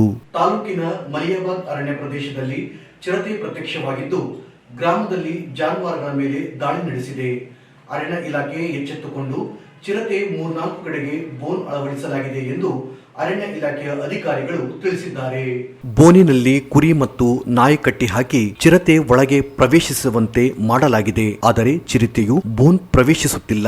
ಮಲಿಯಾಬಾದ್ ಗೋಶಾಲೆಯ ಸುತ್ತಲಿನ ಗುಡ್ಡಕಾಡು ಪ್ರದೇಶದಲ್ಲಿ ಬೋನ್ಗಳನ್ನು ಅಳವಡಿಸಿದೆ. ಚಿರತೆಯ ಚಲನವಲನ ಗುರುತಿಸಲು ರಾತ್ರಿ ವೇಳೆ ಆಟೋಮೆಟಿಕ್ ಕ್ಯಾಮೆರಾಗಳು ಮತ್ತೆ ಹಗಲಿನ ಸಮಯದಲ್ಲಿ ಆಟೋಮೆಟಿಕ್ ಕ್ಯಾಮೆರಾಗಳನ್ನು 6ರಿಂದ 8 ಪ್ರದೇಶದಲ್ಲಿ ಸೂಕ್ಷ್ಮ ಸ್ಥಳಗಳಲ್ಲಿ ಅಳವಡಿಸಲಾಗಿದೆ. ಪ್ರತಿದಿನ ಚಿರತೆ ಕಾವಲಿಗೆ ಅರಣ್ಯ ಇಲಾಖೆಯ ಸಿಬ್ಬಂದಿಗಳು ಗಸ್ತು ತಿರುಗಾಡುತ್ತಿದ್ದಾರೆ. ಹಗಲಿನ ಸಮಯದಲ್ಲಿ ಒಂದು ತಂಡ, ರಾತ್ರಿ ಸಮಯದಲ್ಲಿ ಒಂದು ತಂಡ ಸದಾ ಕಾರ್ಯಾಚರಣೆ ನಡೆಸುತ್ತಿದ್ದಾರೆ. ಪ್ರತಿದಿನ ಚಿರತೆಯ ಚಲನವಲನ ಕಂಡುಹಿಡಿದು ಇಲಾಖೆ ಅಳವಡಿಸಿರುವ ಕ್ಯಾಮೆರಾಗಳಲ್ಲಿ ಸಂಗ್ರಹಿಸಿಕೊಂಡ ಫೋಟೋ ಮಾಹಿತಿ ಕಲೆ ಹಾಕಿ ಯಾವ ಪ್ರದೇಶದ ಕಡೆಗೆ ಹೆಚ್ಚು ಸಂಚರಿಸುತ್ತಿರುವ ಕುರಿತು ಅಧ್ಯಯನ ಅರಣ್ಯ ಇಲಾಖೆಯಿಂದ ಕಾರ್ಯಾಚರಣೆಯಲ್ಲಿದೆ. ಸಾರ್ವಜನಿಕರ ಜೀವಕ್ಕೆ ಅಪಾಯವಾಗಬಾರದು ಎನ್ನುವ ಉದ್ದೇಶಕ್ಕಾಗಿ ಗೋಶಾಲೆಯ ಪ್ರವೇಶ ದ್ವಾರದಲ್ಲಿ, ಗೋಶಾಲೆಯ ಆವರಣದಲ್ಲಿ, ಗೋಶಾಲೆಯ ಸುತ್ತಮುತ್ತಲಿನ ಪ್ರದೇಶದಲ್ಲಿ ಎಚ್ಚರಿಕೆಯ ಬೋರ್ಡ್ಗಳನ್ನು ಅಳವಡಿಸಲಾಗಿದೆ. ಪ್ರತಿದಿನ ಚಿರತೆಯ ಹೆಜ್ಜೆ ಜಾಡು ಹಿಡಿದು ಗಸ್ತು ಸಂಚಾರ ನಡೆಯುತ್ತಿದೆ. ಸಾರ್ವಜನಿಕರ ಜಾನುವಾರುಗಳಿಗೆ ಅಪಾಯವಾದಲ್ಲಿ ಅರಣ್ಯ ಇಲಾಖೆ ವತಿಯಿಂದ ಪಶು ವೈದ್ಯಾಧಿಕಾರಿಗಳನ್ನು ಕರೆಸಿ ಸ್ಥಳ ಪರಿಶೀಲನೆ ಮಾಡಿಸಿ ಸ್ಥಳದಲ್ಲಿ ಮೃತಪಟ್ಟ ಜಾನುವಾರುಗಳ ಸಾವಿನ ಕುರಿತು ಪಶು ವೈದ್ಯ ಅಧಿಕಾರಿಗಳಿಂದ ವರದಿ ಪಡೆದು ಮೃತ ಜಾನುವಾರುಗಳ ಫಲಾನುಭವಿಗಳ ಖಾತೆಗೆ ಪರಿಹಾರ ಒದಗಿಸುವ ವ್ಯವಸ್ಥೆ ಅರಣ್ಯ ಇಲಾಖೆಯಲ್ಲಿದೆ. ಡ್ರೋನ್ ಕ್ಯಾಮೆರಾ ಮೂಲಕ ಗೋಶಾಲೆ, ಗುಡ್ಡಗಾಡು ಪ್ರದೇಶದಲ್ಲಿ ಸುತ್ತಲೂ ವೀಕ್ಷಣೆ ಮಾಡಲಾಗುತ್ತಿದೆ. ಗ್ರಾಮದ ಜನರು ಮುನ್ನೆಚ್ಚರಿಕೆ ಕ್ರಮ ವಹಿಸಿಕೊಳ್ಳಬೇಕು, ಅರಣ್ಯ ಇಲಾಖೆಗೆ ಸಹಕರಿಸಬೇಕು ಎಂದು ಅರಣ್ಯ ಇಲಾಖೆಯ ಅಧಿಕಾರಿಗಳು ತಿಳಿಸಿದ್ದಾರೆ. ಅತ್ಯಾಚಾರ, ಕೊಲೆಗಡುಕರಿಗೆ, ದೌರ್ಜನ್ಯ ಎಸಗಿದವರಿಗೆ ಕಠಿಣ ಶಿಕ್ಷೆ ನೀಡಬೇಕು, ಸಂತ್ರಸ್ತರ ಕುಟುಂಬಕ್ಕೆ ಪರಿಹಾರ ನೀಡಬೇಕು ಎಂದು ಆಗ್ರಹಿಸಿ ಅಖಿಲ ಭಾರತ ಜನವಾದಿ ಮಹಿಳಾ ಸಂಘ ಜಿಲ್ಲಾ ಸಮಿತಿಯಿಂದ ತಹಸೀಲ್ದಾರ್ ಕಚೇರಿ ಎದುರು ಪ್ರತಿಭಟನೆ ನಡೆಸಿ ತಹಸೀಲ್ದಾರ್ ಮೂಲಕ ಮುಖ್ಯಮಂತ್ರಿಗೆ ಮನವಿ ಸಲ್ಲಿಸಿದರು.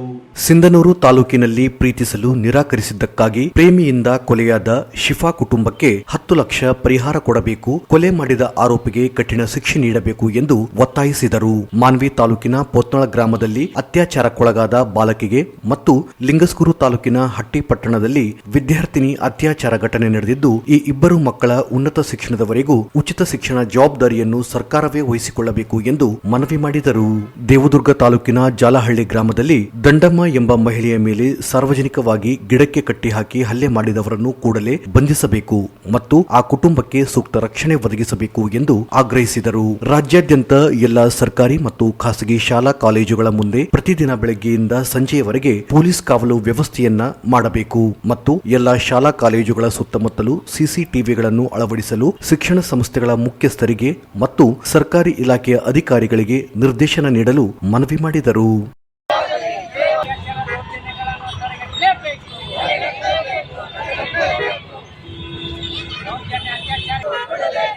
ಅತ್ಯಾಚಾರ, ದೌರ್ಜನ್ಯಗಳಿಗೆ ಒಳಗಾಗಿರುವ ಕುಟುಂಬಗಳಿಗೆ ಪರಿಹಾರ ಕೊಡಲೇಬೇಕು.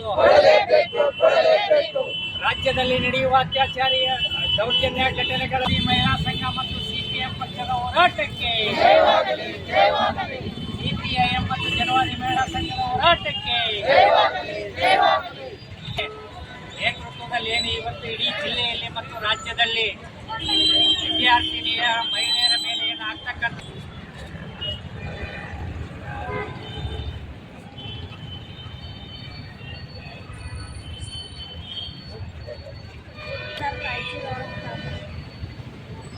ಸಿಂಧನೂರು ತಾಲೂಕಿನಲ್ಲಿ ಪ್ರೀತಿಸಲು ನಿರಾಕರಿಸಿದ್ದಕ್ಕಾಗಿ ವಿಕೃತ ಪ್ರೇಮಿಯಿಂದ ಕೊಲೆಯಾದ ಶಿಫಾ ಕುಟುಂಬಕ್ಕೆ 10 ಲಕ್ಷಗಳ ಪರಿಹಾರ ನೀಡಬೇಕು ಮತ್ತು ಕೊಲೆ ಮಾಡಿದ ಆರೋಪಿಗೆ ಕಠಿಣ ಶಿಕ್ಷೆ ಒಳಪಡಿಸಬೇಕು. ಮಾನ್ವಿ ತಾಲೂಕಿನ ಪೊತ್ನಾಳ್ ಗ್ರಾಮದಲ್ಲಿ ಅತ್ಯಾಚಾರಕ್ಕೊಳಗಾದ ಸಾನ್ವಿ ಎಂಬ 7 ವರ್ಷದ ಬಾಲಕಿಗೆ ಮತ್ತು ಲಿಂಗಸೂರು ತಾಲೂಕಿನ ಹಟ್ಟಿ ಗ್ರಾಮದ 11 ವರ್ಷದ ಬಾಲಕಿ ಸಂಜನಾ ಎಂಬ ವಿದ್ಯಾರ್ಥಿನಿಗೆ ಅತ್ಯಾಚಾರ ಘಟನೆಗೆ ಒಳಗಾದ ಈ ಇಬ್ಬರು ಮಕ್ಕಳ ಉನ್ನತ ಶಿಕ್ಷಣದವರೆಗೂ ಉಚಿತ ಶಿಕ್ಷಣ ಜವಾಬ್ದಾರಿಯನ್ನು ಸರ್ಕಾರವೇ ವಹಿಸಿಕೊಳ್ಳಬೇಕು. ದೇವದುರ್ಗ ತಾಲೂಕಿನ ಜಾಲಹಳ್ಳಿ ಗ್ರಾಮದಲ್ಲಿ ದಂಡಮ್ಮ ಎಂಬ ಮಹಿಳೆಯ ಮೇಲೆ ಸಾರ್ವಜನಿಕವಾಗಿ ಗಿಡಕ್ಕೆ ಕಟ್ಟಿ ಹಾಕಿ ಹಲ್ಲೆ ಮಾಡಿದವರನ್ನು ಕೂಡಲೇ ಕೂಡಲೇ ಬಂಧಿಸಬೇಕು ಮತ್ತು ಆ ಕುಟುಂಬಕ್ಕೆ ಸೂಕ್ತ ರಕ್ಷಣೆ ಒದಗಿಸಬೇಕು. ರಾಜ್ಯಾದ್ಯಂತ ಎಲ್ಲ ಸರ್ಕಾರಿ ಮತ್ತು ಖಾಸಗಿ ಶಾಲಾ ಕಾಲೇಜುಗಳ ಮುಂದೆ ಪ್ರತಿದಿನ ಬೆಳಗ್ಗೆಯಿಂದ ಸಂಜೆಯವರೆಗೆ ಪೊಲೀಸ್ ಕಾವಲು ವ್ಯವಸ್ಥೆಯನ್ನು ಮಾಡಬೇಕು ಮತ್ತು ಎಲ್ಲ ಶಾಲಾ ಕಾಲೇಜುಗಳ ಸುತ್ತಮುತ್ತಲು CCTVಗಳನ್ನು ಅಳವಡಿಸಲು ಶಿಕ್ಷಣ ಸಂಸ್ಥೆಗಳ ಮುಖ್ಯಸ್ಥರಿಗೆ ಮತ್ತು ಸರ್ಕಾರಿ ಇಲಾಖೆಯ ಅಧಿಕಾರಿಗಳಿಗೆ ನಿರ್ದೇಶನ ನೀಡಬೇಕು. ವಂದನೆಗಳೊಂದಿಗೆ ತಮ್ಮ ವಿಶ್ವಾಸಿಗಳು.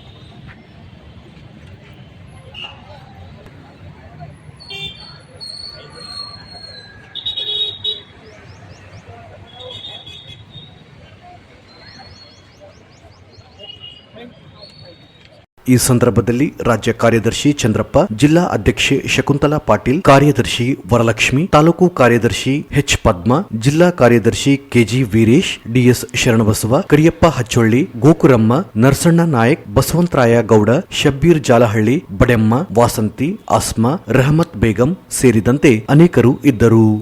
ಯುವ ಕಾಂಗ್ರೆಸ್ ಮುಖಂಡ ರವಿ ಬೋಸರಾಜು ಇವರ ಹುಟ್ಟುಹಬ್ಬದ ಅಂಗವಾಗಿ ಕರ್ನಾಟಕ ವಿದ್ಯಾರ್ಥಿ ಕ್ಷೇಮಾಭಿವೃದ್ಧಿ ಸಂಘದಿಂದ ರಿಮ್ಸ್ ರೋಗಿಗಳಿಗೆ ಅನ್ನ ಸಂತರ್ಪಣೆ ನಡೆಸಿ ಶುಭ ಕೋರಲಾಯಿತು. ಸಂಘಟನೆ ರಾಜ್ಯಾಧ್ಯಕ್ಷ ರಾಜೇಶ್ ಕುಮಾರ್ ನೇತೃತ್ವದಲ್ಲಿ ನಡೆದ ಕಾರ್ಯಕ್ರಮದಲ್ಲಿ ರವಿ ಬೋಸರಾಜ್ ಇವರಿಗೆ ಹುಟ್ಟುಹಬ್ಬದ ಶುಭಾಶಯ ಕೋರಿ ರೋಗಿಗಳಿಗೆ ಅನ್ನ ಸಂತರ್ಪಣೆ ನಡೆಸಲಾಯಿತು.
ಸನ್ಮಾನ್ಯ ರವಿ ಬೋಸರಾಜ್ ಅಣ್ಣನವರ ಜನ್ಮದಿನ ಅಂಗವಾಗಿ ರಾಯಚೂರು ಜಿಲ್ಲೆಯ ರಿಮ್ಸ್ ಆಸ್ಪತ್ರೆಯಲ್ಲಿ ಅನ್ನ ಸಂತರ್ಪಣೆಯನ್ನು ಹಮ್ಮಿಕೊಂಡಿದ್ದೀವಿ. ಆ ಭಗವಂತ ಅವರಿಗೆ ಆಯುರಾರೋಗ್ಯ ಆಯಸ್ಸು ಕೊಡಿ. ಮುಂದಿನ ದಿನಮಾನಗಳಲ್ಲಿ ಅವರೊಬ್ಬ ಯಶಸ್ವಿ ಕರ್ನಾಟಕದ ಪ್ರಮುಖ ಲೀಡರ್ ಆಗಬೇಕು. ನಮ್ಮ ಕರ್ನಾಟಕದಲ್ಲಿ ಯುವಕರಿಗೆ ಒಂದು ಆದರ್ಶವಾಗಿ ಇದ್ದಾರೆ ನಮ್ಮ ರವಿ ಬೋಸರಾಜು ಅವರು. ಕೊಡುಗೈ ದಾನಿಯಾಗಿದ್ದಾರೆ. ಆ ಭಗವಂತ ಅವ್ರಿಗೆ ಎಲ್ಲ ರೀತಿಯಲ್ಲಿ ಯಶಸ್ವಿ ಮೆಟ್ಲುಗಳಾಗಲಿ, ಅವರು ನಡೆದ ಹೆಜ್ಜೆಗಳೆಲ್ಲ ಯಶಸ್ವಿ ಮೆಟ್ಲಾಗಲಿ. ಈಗಾಗಲೇ ರಾಯಚೂರಲ್ಲಿ ಅತಿ ಉತ್ತಮ ಪ್ರಗತಿಪರ ಕೆಲಸಗಳನ್ನು ಮಾಡಿದ್ದಾರೆ. ಅವರ ಅಭಿಮಾನಿಗಳು ರಾಯಚೂರು ಜಿಲ್ಲೆಯಲ್ಲಿ ಎಲ್ಲ ಬೇರೆ ಬೇರೆ ಕಡೆ ಕೂಡ ಬೇರೆ ಬೇರೆ ಕಾರ್ಯಕ್ರಮ ಮಾಡ್ತಾ ಇದ್ದಾರೆ. ರಕ್ತದಾನ ಶಿಬಿರ ನಡೀತಾ ಇದೆ. ಹಾಗೂ ಪೇಷಂಟ್ಗಳಿಗೆ ಮತ್ತು ಹಂಪಲ ಮತ್ತು ಬ್ರೆಡ್ ಹಾಲುಗಳನ್ನು ಕೂಡ ವಿತರಣೆ ಆಗ್ತಾ ಇದೆ. ಅದೇ ರೀತಿಯಲ್ಲಿ 300 ಕಾಪು ಸಮಾಜದವರು ಕೂಡ ಇವತ್ತು ಗಂಜು ಸರ್ಕಲಲ್ಲಿ ನಮ್ಮ ರಾಜೇಂದ್ರ ಗಂಜಲ್ಲಿ ರೈತರಿಗೆ ಅನ್ನ ಸಂತರ್ಪಣೆ ಕಾರ್ಯಕ್ರಮ ಕೂಡ ನಡೀತಾ ಇದೆ. ಇದು ವೈಯಕ್ತಿಕವಾಗಿ ನಮ್ಮ ಅಭಿಮಾನಿಗಳಾಗಿ ಸೆಲೆಬ್ರೇಟ್ ಮಾಡ್ತಾ ಇದ್ದೀವಿ. ನಮ್ಮ ರವಿ ಬೋಸರಾಜು ಸರ್ ಅವರು ಯಾವತ್ತಿಗೂ ಹುಟ್ಟುಹಬ್ಬವನ್ನು ಸಂಘಟನೆ ಮುಖಂಡರುಗಳಾದ ಅಬ್ದುಲ್ ಖಾದರ್, ವಿನೋದ್, ರಮೇಶ್, ಜಾಫರ್, ಮಿರ್ಜಾ ಬೇಗ್, ಆಕಾಶ್ ಸೇರಿದಂತೆ ಅನೇಕರು ಇದ್ದರು. ಕಲ್ಯಾಣ ಕರ್ನಾಟಕ ಅಭಿವೃದ್ಧಿ ಮಂಡಳಿಯಿಂದ ಶಿಕ್ಷಣ ಆರೋಗ್ಯಕ್ಕೆ ವಿಶೇಷ ಒತ್ತು. ರಾಯಚೂರಿನಲ್ಲಿ ಆರೋಗ್ಯ ಆಯುಕ್ತ ಕಚೇರಿ ಸ್ಥಾಪನೆಗೆ ಕ್ರಮ. ಅಜಯ್ ಸಿಂಗ್. ಶಿಕ್ಷಣ ಭಾಗಿದಾರರ ಸಮಾವೇಶ. ಕಲ್ಯಾಣ ಕರ್ನಾಟಕ ಅಭಿವೃದ್ಧಿಗೆ ಪ್ರತಿಯೊಬ್ಬರೂ ಕೈಜೋಡಿಸಬೇಕು. ಅಜಯ್ ಸಿಂಗ್. ಮಹಾನಗರ ಪಾಲಿಕೆಯಲ್ಲಿ ಸದಸ್ಯರೊಂದಿಗೆ ಸಭೆ. ತೆರಿಗೆ ವಸೂಲಿ ತಂಡ ರಚನೆ, ಸೌಕರ್ಯ ಒದಗಿಸಲು ನಿರ್ಧಾರ. ಸಂತ ಸೇವಾಲಾಲ್ ಜಯಂತಿ ಭಾವಚಿತ್ರ ಅದ್ದೂರಿಯ ಮೆರವಣಿಗೆ. ಮಲಿಯಾಬಾದ್ ಅರಣ್ಯದಲ್ಲಿ ಚಿರತೆ. ಅರಣ್ಯ ಇಲಾಖೆಯಿಂದ ಡ್ರೋನ್ ಬಳಕೆ, ಸಿಸಿಟಿವಿ ಅಳವಡಿಕೆ. ಮಹಿಳೆಯರ ಮೇಲಿನ ಅತ್ಯಾಚಾರ, ಆರೋಪಿಗಳಿಗೆ ಕಠಿಣ ಶಿಕ್ಷೆಗೆ ಆಗ್ರಹಿಸಿ ಮನವಿ. ಯುವ ಕಾಂಗ್ರೆಸ್ ಮುಖಂಡ ರವಿ ಬೋಸರಾಜು ಇವರ ಹುಟ್ಟುಹಬ್ಬದ ಅಂಗವಾಗಿ ಕರ್ನಾಟಕ ವಿದ್ಯಾರ್ಥಿ ಕ್ಷೇಮಾಭಿವೃದ್ಧಿ ಸಂಘದಿಂದ ರಿಮ್ಸ್ ರೋಗಿಗಳಿಗೆ ಅನ್ನ ಸಂತರ್ಪಣೆ ನಡೆಸಿ ಶುಭ ಕೋರಲಾಯಿತು. ಮತ್ತೊಮ್ಮೆ ಮುಖ್ಯಾಂಶಗಳು. ಮೇಘ ವಾರ್ತೆಗಳು ಮುಕ್ತಾಯವಾದವು. ಮುಂದಿನ ಮೇಘ ವಾರ್ತೆಗಳೊಂದಿಗೆ ಪುನಃ ಭೇಟಿಯಾಗೋಣ. ವಂದನೆಗಳು.